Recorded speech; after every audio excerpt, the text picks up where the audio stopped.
राम राम मैत्रिणींनो, आज आपण बघणार आहे चुलबुली इमली। त्यासाठी लागणारे साहित्य बघू। त्यासाठी इथे मी 5 साल काढलेल्या चिंचा घेतलेल्या आहे। तसेच पाव चमचा तिखट घेतलेले आहे। एक लहान वाटी साखर घेतली आणि काळे मीठ। कढईमध्ये आपण साखर घालणार आहे। त्यामध्ये थोडे पाणी घालू आणि आता आपल्याला साखर विरघळून घ्यायची आहे।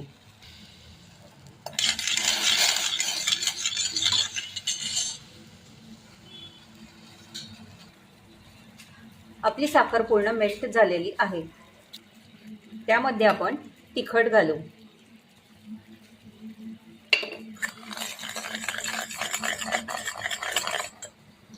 त्यामध्ये काळे मीठ घालू।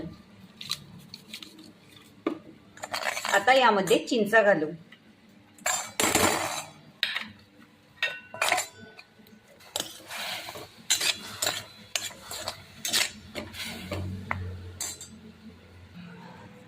पाकामध्ये चिंचा चांगल्या 1 ते 2 मिनिटे शिजू द्या।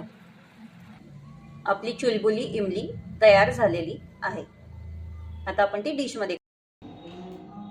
आपली चुलबुली इमली तयार झालेली आहे।